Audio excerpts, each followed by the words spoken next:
Hi everyone, welcome to the NewyTechPeople Podcast. Today is a great day as we're interviewing Ben Lamb. Ben has had a really interesting career, which has taken him all over the world, working in industrial automation and cybersecurity. He's here today to talk about his new business, Cyber Industrial Networks.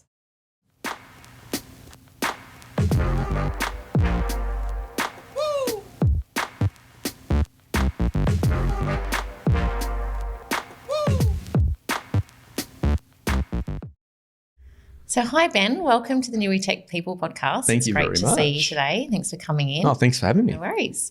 So can you give the audience a bit of a rundown in terms of your career to date and how you've come about starting this new company of yours? I'd love to. It's a bit of a hard career to describe. I guess most people in the Newcastle area will have come across systems integrators in the industrial space. So that's really my bread and butter. I started whilst doing a uni degree with a company called Advanced Systems Integration in Newcastle. Okay. And they made their own radio telemetry equipment. They did a lot of work with the mining industries. Are they still around? No, they're unfortunately not. I've got a lot of respect for the gents that ran that business. They taught me a lot. They became part of the MapTech brand along the way. Course. Yep.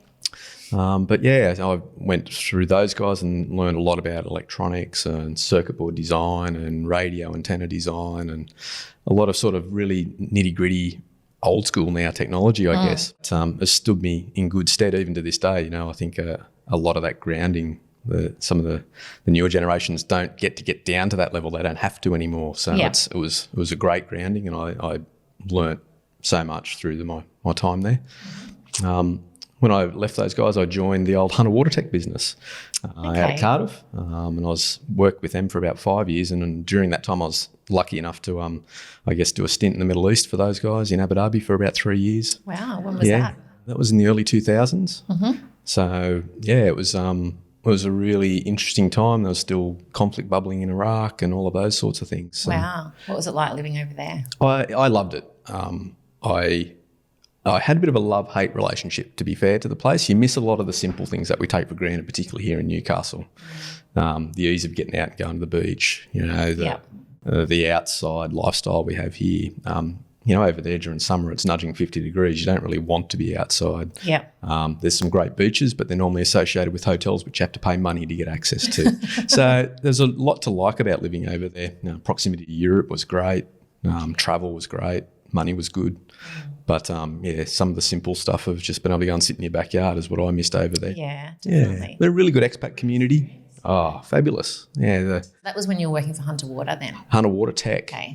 Okay. And during that time, they took on the UK business, Circ Controls, and took their name here in Newcastle. So most people would probably know Circ Controls more than the old Hunter Watertech sticker. So I was there during that brand change. So when I came back, it was Circ Controls here, and I worked for about another 12 months here on water and wastewater projects that they had going on, and it was a great business and a great experience, and I very, very appreciative of the opportunities that business gave me to, I guess, take on my first international travel for work.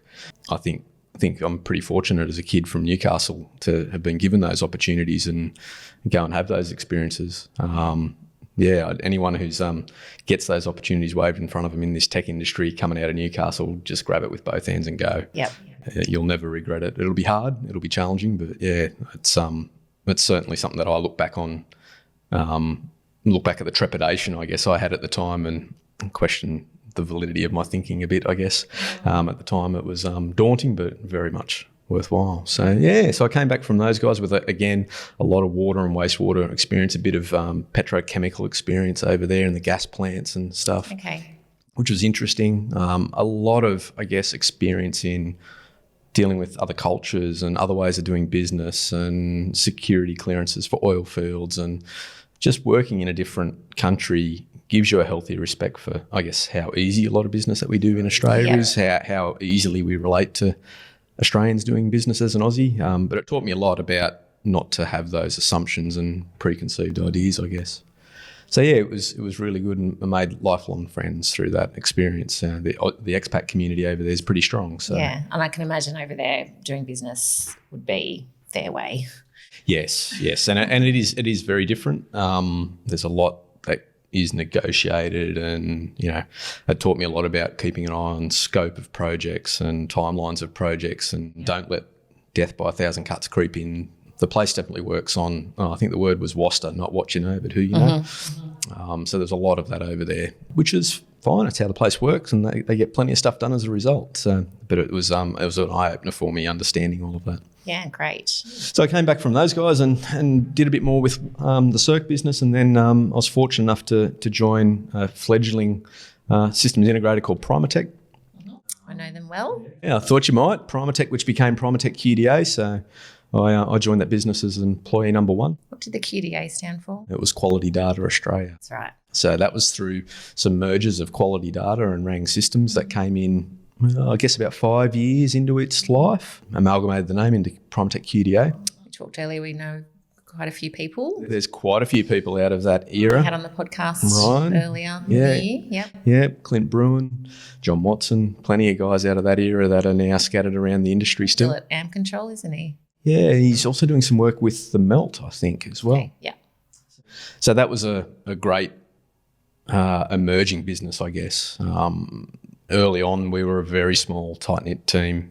The beauty of a small, agile little business is there's no place for B graders. Everyone has to carry their weight and get it done. I have a lot of respect for the general manager of that business, Sean Smith. He taught me a lot. He's renowned for being direct, and I'm sure he wouldn't care that I said that.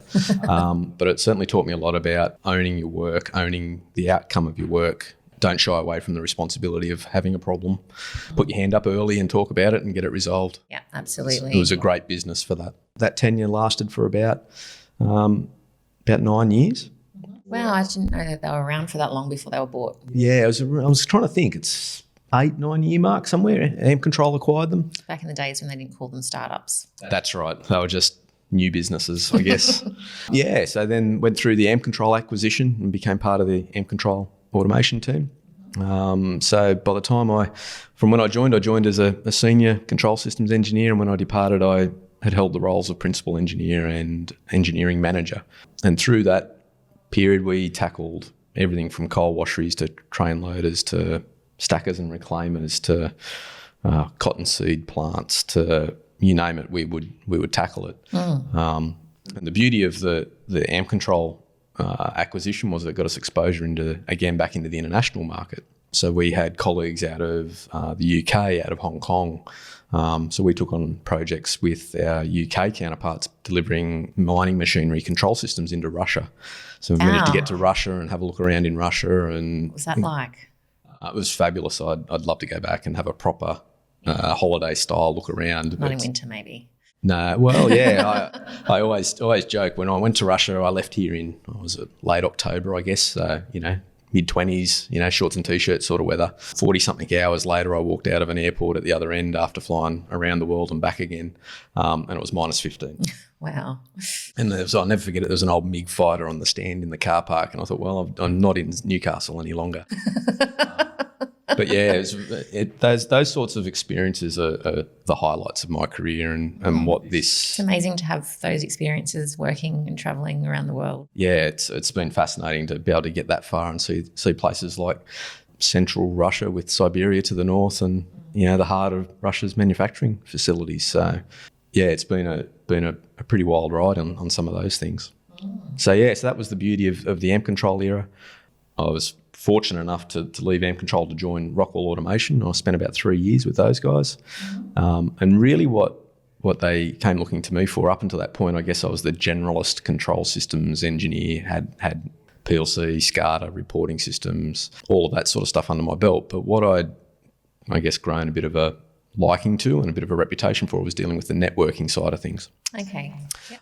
So during my time at AMP Control, I was dealing a lot with the guys at Rockwell and at Cisco, and Rockwell approached me to look after their networking and cybersecurity team for Australia and New Zealand. So I jumped at that after a lot of consideration. It was pretty hard to leave. So you wanted to then specialise more? I guess go down that specialisation route. I hadn't had the option to do it prior, I guess. And I guess that role was a little bit more sales driven as well rather than engineering driven. So I was curious to explore that a bit and see what that meant. And it was a great company for the breadth of clients and, Rockwell Automation, there's Rockwell, there's Schneider, there's Siemens. In our corner of the world, most sites have got one of those systems on there. So with that Rockwell sticker, there's not too many places you can't go and look at.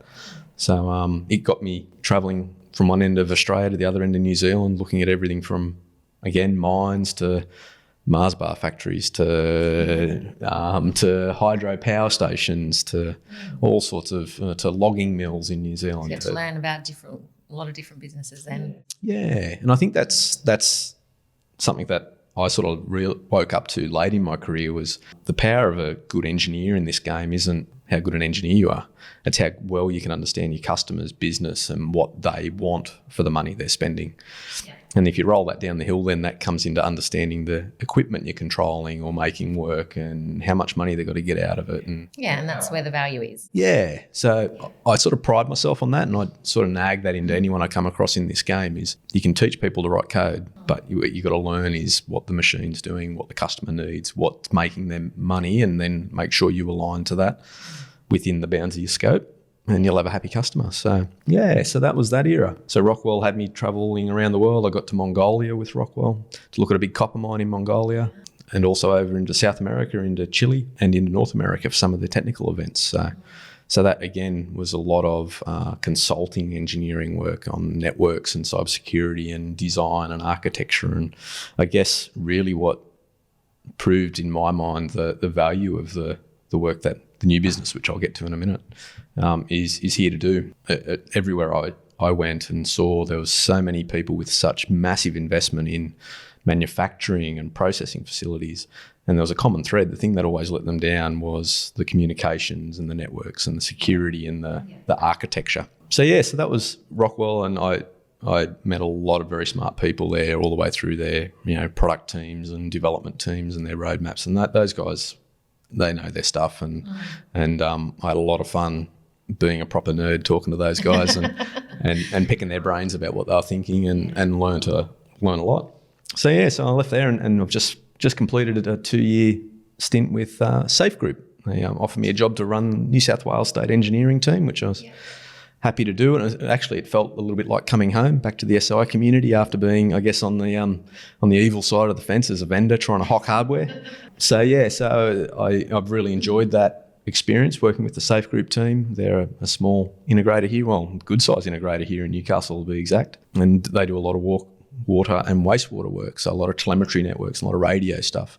So again, very similar to where I started in the industry, and a lot of the guys that I was working again with at Safe Group were through that Hunter WaterTech Circ Controls era. So a lot of familiar faces, which was nice. Good. So that's really my career and what I've been doing. But now we're on to the next exciting chapter, I guess. Your own business, which you stood up in May. Only in May. Very new business. Yeah, very new business. What sort of was the motivation behind that?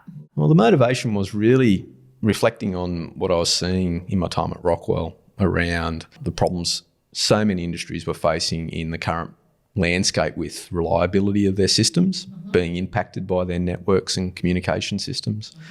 And again, we hear it daily on the news, cybersecurity. The hard part for a lot of these guys, and part of the reason I wanted to start this business, is they don't know where to start to apply cybersecurity to their production systems without breaking them. At the end of the day, the order of value is different in an IT system versus an operational system. Operations is king.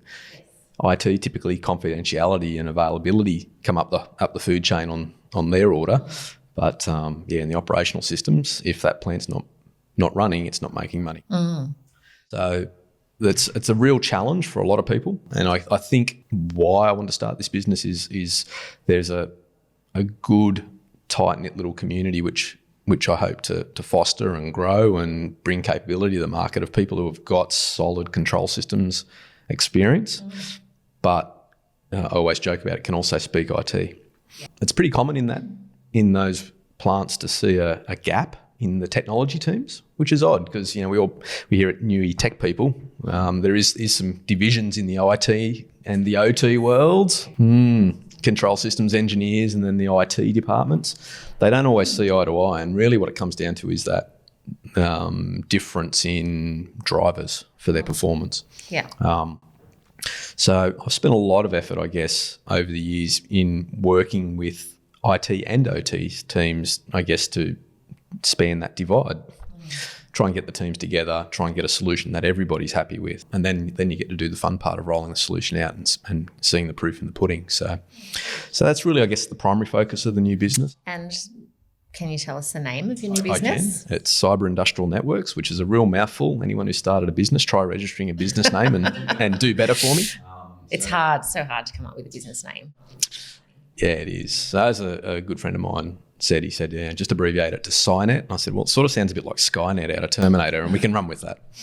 So Cynet for short. But it does perfectly describe what your business is. It does. And at the end of the day, I'm an engineer. I'm not going to proclaim to be a wordsmith. So we'll just roll with the blunt title for the time being. There's a couple of good apps, actually. I'm currently mentoring a couple of student groups for a challenge they're doing for university. So there's groups of students from international, so mainly Australian universities, but there's international students as well. And they've all come up with this idea and they've got to think of a name. So I've just send them all these links to these apps. Just really? I'm not here to create the name for your... I wish I'd spoken to you a couple of months ago. No, there's some pretty good apps that come up with, you can put in a few keywords that describes your business and it'll just spit out all these names. Yeah, we had a great, nice, short, succinct business name and procrastinated in registering it and someone else took it. So, it is what it is. Yeah. Very exciting. So it's yourself and one other business partner. Yeah. And where did you work together, obviously, in a past life? Yeah, we have. So Jess brings a lot of business management and project management experience. Okay. So she's brings that knowledge and experience of all the fun stuff under the covers that engineers like me typically don't want to have to think about in running a business, administering the books, doing the finances. So she's keeping us on the straight and narrow from that point of view. And my remit, I guess, is to get out there and talk to people and see what problems they got that I can help them solve. And what can you tell us about some of the customers that you're working with at the moment? So we've got existing clients that we're working with that are coming out of the mining industry.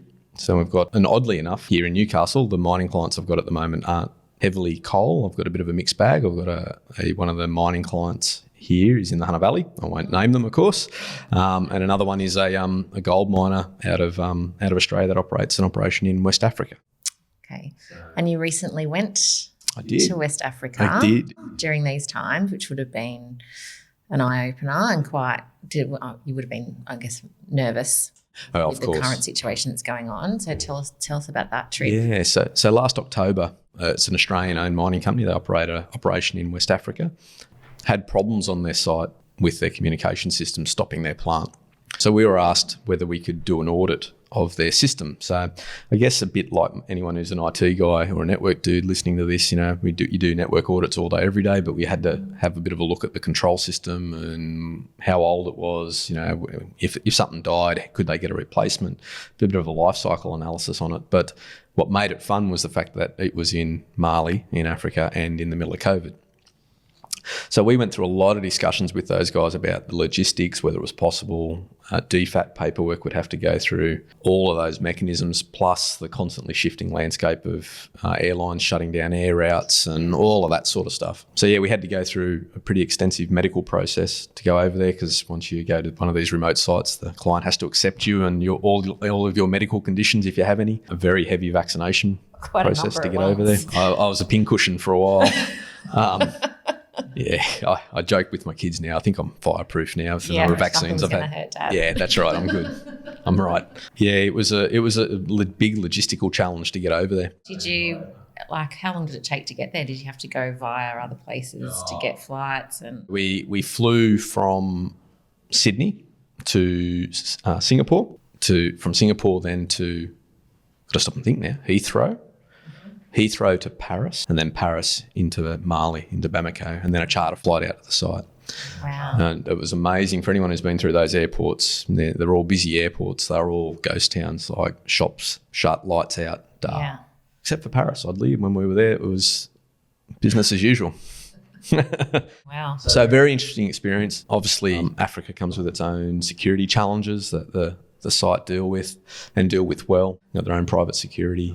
They take their management of things like COVID very, very seriously. They have a pretty competent medical team on site. I mentioned they were Australian owned. Australian owned. And that's why they've asked an Australian to come over, which is great. Yeah, which is again, it's a fabulous experience to have, but also a little bit daunting in the fact that, you can't help but think surely there's someone closer who can do what I can do that can go and do this stuff. So lots of pressure. Yeah, no pressure. That's great. Yeah, so it was a really good experience. A big eye-opener. It was my first adventure into Northwest Africa. The people were warm and friendly, but the security landscape and living conditions that the general population live in are very different to what we have here. Made me very appreciative to come home and had the joy of 2 weeks in quarantine in Adelaide on the way home. So I know we talked about that earlier, how lucky we have it here, and you've obviously experienced lots of different countries and cultures and seen how other people live, and we've got nothing to complain about, do we? No, we're going pretty good. We really are. We really are. Yeah, it's a big wide world out there, and I'm never disappointed to get off a plane in Sydney or Melbourne and be home.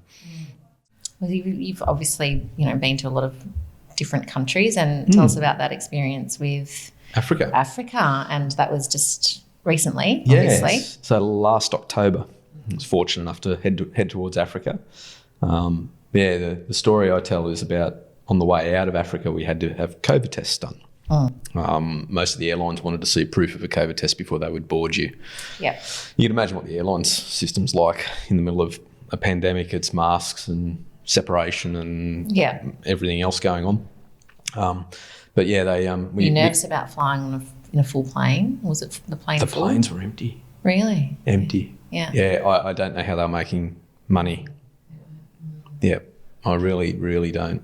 But yeah, it was a nice time to fly. Like, you weren't crowded and food services were prompt, and because the plane was empty, so it actually was a good time to fly.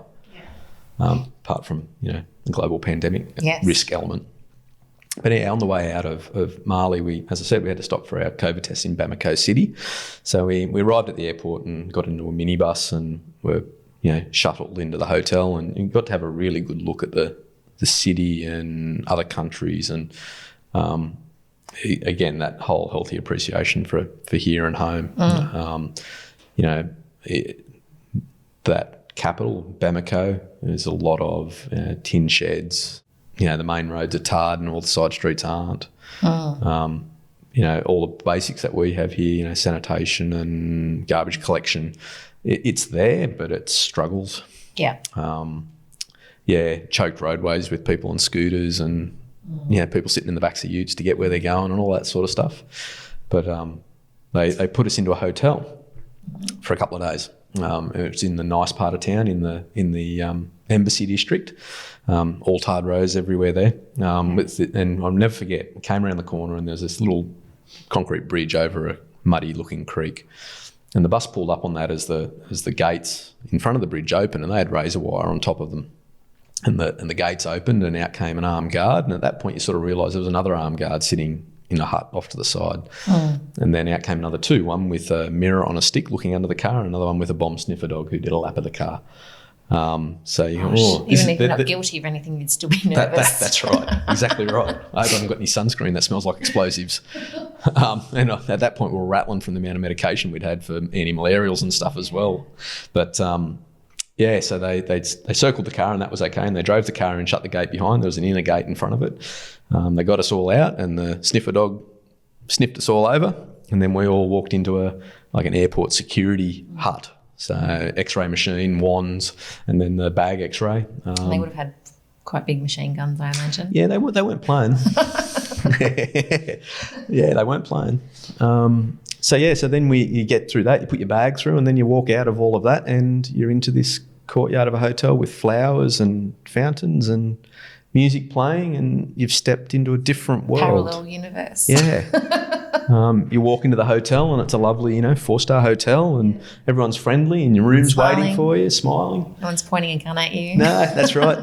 There's no sniffer dogs any longer. But a beautiful hotel with a courtyard in the middle and swimming pools and fountains. And you go to your room and you open it and it's, it's lovely, nice modern room, everything you'd expect, pay TV and free Wi-Fi. And then you realise that there's no windows on the outside of your room. The windows only face the centre of the courtyard. And to maintain the image. yeah, well, and it's actually we actually made some inquiries, and it was deliberately built to be attack proof from the outside. Of course, yeah. Wow. So that's where foreign dignitaries and people would stay for security reasons. So that's the thing that always strikes me outside of Australia is the stark contrast between parts of society, I guess, different people in society, and the security and the wealth and the lack of wealth. And it's very, very confronting. So we're there for a couple of days and had the pleasure of Bamako's main hospital for a COVID swab test. And I think I'm going to put my COVID result. It was a paper handwritten sheet with official stamps all over. I think that's going to go in a frame for the office wall. Yeah, good. For later, and then we got to the airport and flew out, and on the way back it was via Ethiopia, Heathrow, Singapore, and then into Adelaide for quarantine for 2 weeks. Wow, you've certainly travelled to some dangerous places. Interesting places. Interesting places, yeah. I think the most dangerous place I ever went to was the morning SARS broke out. I flew into Hong Kong. Oh, really? Yeah, wow. That was like, I think I was 26 at the time, and I was working for Disney, and I didn't care. I didn't have any kids, so I just wasn't bothered. I was bulletproof, that's right. Went to the ladies' markets, bought 11 handbags. Nice. It was only really towards the end of the stay I probably started taking it a bit seriously. You started to get a little bit more concerned. I had to get my handbags first. Yeah, that's right. You got to have priorities. Yeah, absolutely. Yeah, so it's all part of the fun of travelling, isn't it? Yeah. Yeah. I just hope we get this current pandemic under control and we can get back to it. I know. More travel. So tell us about the plans for your business and what you guys want to achieve. Yeah. Well, I guess the objective is to grow a business that has the capability I spoke of, being able to plug that gap between IT and OT where people are wrestling with it in their businesses. And I'm really aiming at the industrial market. I mean, my background is industry. I'm not going to wade into an enterprise environment and try and tell an enterprise architect how to suck eggs. However, in the industrial space, I think I've got some value to add on what the systems underneath need. I've done a lot of work with Cisco and all the tier one network vendors. So I think I bring a perspective to that landscape that maybe sometimes the operational guys don't bring. They're not been exposed to those enterprise grade solutions and scale solutions. So they're not really aware of the complications that they can bring to an IT department through making design choices in their operational systems. So I guess that's where I like to get involved. I like to ensure that neither party makes pain for either side. And that way IT is comfortable with the platforms that are there, and helping manage them is obviously what the operational guys would probably, even they might not admit it, would actually probably like some help, like someone they can trust on the other side of the fence. And the OT guys obviously just need a plant that continues to run, and they don't want it to stop because someone's running a backup at 2:00 in the morning and taking out their control system. So that's sort of the space I want to play in. And I think really at the moment, the cybersecurity implications for control systems is just getting more and more serious. Yes. The Colonial Pipeline event in North America recently, when a gas pipeline was shut down through ransomware. Now, yes, it's under the cybersecurity bucket. Was it we have to start talking about whether it was deliberate attacks, inadvertent attacks. This all has to come back to risk in the industrial world. We talk about what's the likelihood, what's the risk, what's the consequence. But the problem we've got is most people just don't know where to start. They're not sure on what their posture is. It's going to happen to them. And I think the day is coming where critical infrastructure is loosely defined at the moment as, power and water and those sorts of things. It's going to have to encompass our manufacturing capabilities, our food production capabilities. They'll become critical pieces of infrastructure for the country's economy. And I think sooner or later, legislation is going to force some changes in this space that a lot of industries are going to wrestle to tackle. So I guess that's where we want to posture ourselves to try and be ahead of that curve and make that palatable as that journey unfolds, because I think it's going to unfold over the next few years, and it'll be interesting to see where it all ends up. But so there's definitely going to be enough work for you to do here in Australia then. And to sort of expand further overseas? Would you like to, or? Yeah, I mean, obviously with my background of doing work overseas, it's not something I'm particularly scared of taking on. I guess, we use the term as a startup. We've got to crawl before we walk and build some mass and build the team out. But I certainly wouldn't shy away from taking on work internationally if it came looking, or if we're able to secure it. It's been a valuable part of my career so far, so I certainly wouldn't shy away from it. So can you talk to us about why you started a career in technology? What was your interest? Yeah. And, sort of what advice you'd give to the younger generation studying today? Definitely. And I don't really think I ever started a career in this game. I think I sort of fell into it. I was always that kid that wanted to understand how stuff worked. I had a tub of old circuit boards out of TVs in the bottom of the cupboard that I pulled apart, and to be honest, at that stage, I had no idea how they worked. Yeah. And I guess early on in sort of my teen years, playing with computers at home, I was a Commodore 64 kid, and then, I started in that one era. Of those too. Showing my age now. We're the same vintage, obviously. Yeah. So I started there, and I remember really clearly as a late teenager breaking mum and dad's shiny new computer. I don't even know whether they know about this. Formatted the hard drive inadvertently and had to reinstall it. And I remember getting it up and running and putting it all back together. And I sort of had this moment of realisation that there's some pretty smart people in this planet who build these very complex, clever bits of equipment, but they are human. And if they can figure it out, you should have a go too. What was your favourite Commodore 64 game? Oh, very good question. I think I had Ghostbusters on a cartridge, which I loved. Mine was Clowns. Oh, Clowns. There you go. Oh, and there was also a cassette tape that you could plug into it. Yes. But it never worked. I don't know whether you got yours to it. It was temperamental at best. I remember ours used to have to turn upside down, like a whole cassette deck upside down, and then it would work. I didn't try that. My kids will never know that pain. No. Spoiled brats. Yeah, with their iPads and 4K TVs. So that was what sort of got me interested in technology, I guess. I went through high school as most kids do, and had aspirations of moving off to uni, which I did, and did a bit of computer engineering. Yep. But I was fortunate enough to secure an industrial electronics trade with the ASI business I mentioned earlier, which made technology all of a sudden very, very real and very, very hands-on. And the gentlemen over there, Steve Mancinelli and Glenn Baptista, taught me a lot, but they taught me... I know Glenn. Yeah, another name. He's great. Yep. Yeah. Where's he these days? I haven't crossed his path for a long time. I was only thinking the other day I should track him down. He was at Peabody for a little while. Steve was, I think. Steve Mancinelli was over there. Yeah.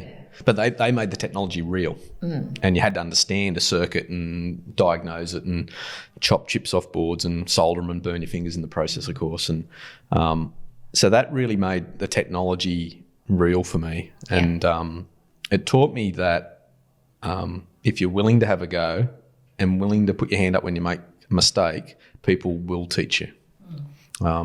So I guess my advice to everybody, you've heard me speak of travelling overseas and taking those risks and those opportunities. If you're working wherever you are, and you've been in an industry and someone's willing to back you for something that you think's a little bit bigger than you, then have a bit of faith in yourself. Someone else can see it in you, so have a go. Put your hand up when you don't know. Put your hand up if you make a mistake, but get out there and have a go, because you'll never regret it. And you obviously started, very much with the foundations first, and you mentioned before you very much were a generalist, and then sort of later in your career specialised. Do you? Yeah, people are sort of specialising a bit sort of earlier in their career these days. I think so. I guess I think you're quite right. I think to be a good specialist, you can't be a blinkered specialist. I think the value that our business offers is the fact that we come from a very generalist industrial control system and automation background. Yeah. We understand those systems. We could take them on if we wanted to do them ourselves, but our speciality is making them work from a communications and security point of view. And I think that's our strength, and I think that's our value for clients, that we do have that understanding, and we're not going to push them down a route that's going to cause them pain. Yeah, good. And I think the only other bit of advice I give to everyone coming up, particularly in an industry technology game, is someone said to me a long time ago, said, this game's full of smart people, and if you've got smart people, you can teach them lots of things. there's one thing that's really hard to teach, and it's attitude. Yes. You have to be coachable, don't you? Yes, you do. If you're not, then... That makes it very hard. You need to be willing to learn new skills and have a go, but attitude and personality are some of the hardest things to teach or change in a person. So be mindful of it. And it's certainly something that I had to learn along the way. Be thinking about what you're doing, thinking about how you're going to bolt in with that team, how you're going to bring value to that company. At the end of the day, that's why you're there. You're there to make the money. That's why you're being paid. If they're making money, you'll make money. Yeah. So yes, attitude goes a big way in this game, particularly in the industry arena. Yeah. And in Newcastle. And, you know, you've had a really exciting career to date, and I've no doubt, you know, sort of built some really strong networks that will, you know, you'll probably still continue to work with these people for the rest of your career. I would certainly hope so. Some of the customers we've been dealing with now, I've been dealing with since the very early days back in the Primatech era. I'm still working with them today, and as they take on upgrade projects and bits and pieces. So, I very much pride myself on that and hope that continues. Good. And what about sort of do you guys use any productivity tools to help you manage the projects? I mean, me and my business partner Jess, we're both project managers at heart, so we'll run home to Gantt charts pretty quickly for planning out our workload and cash flows and everything else. We run home to those sorts of classical project management tools.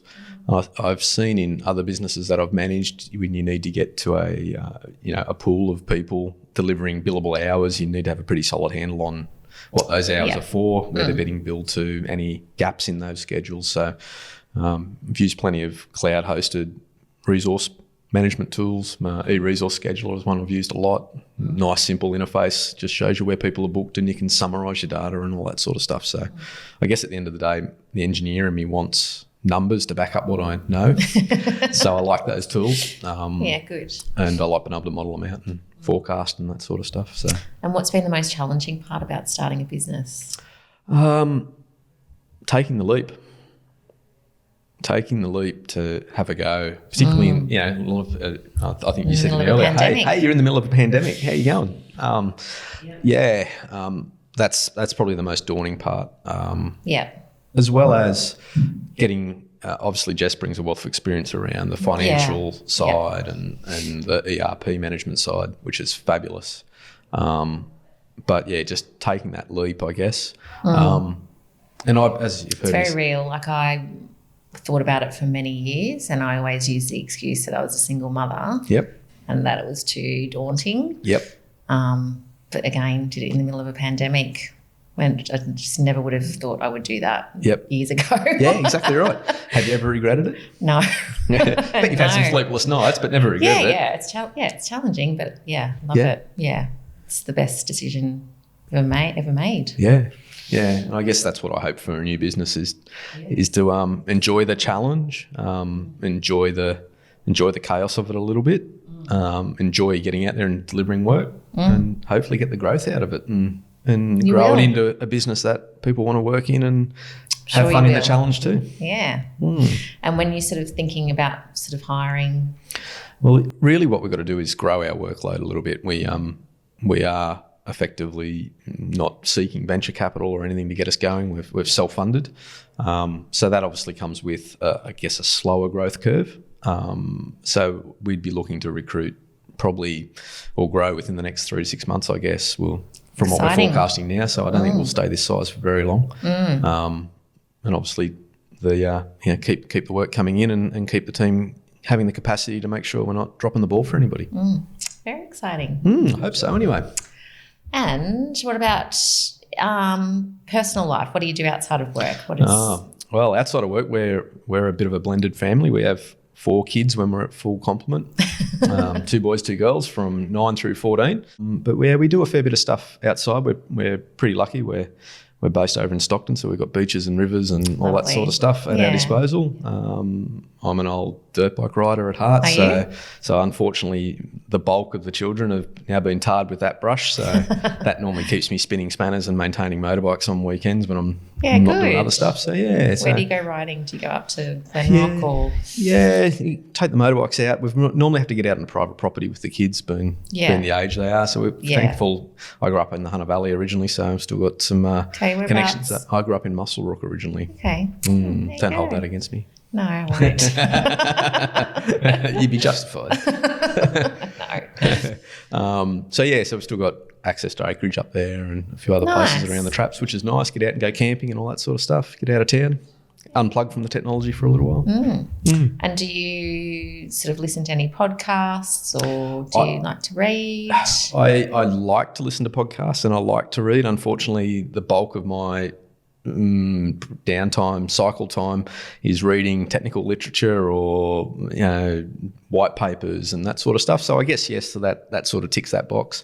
I've been keeping an eye on NewyTechPeople for a while and the podcasts you chuck up. So I do enjoy watching them. It's very interesting to see the breadth of industries and technologies and businesses that are in Newcastle. It's very exciting time in Newcastle, So I'd like new businesses. I'd like to have more time just for general podcasts, but unfortunately they're just not quite fitting into the Gantt chart at the moment. And we're actually seeing a lot of businesses that the founders were from here and moved away and now wanting to set up technical teams here, which is really exciting. It's for a Newcastle. Great news story for Newcastle. Yeah.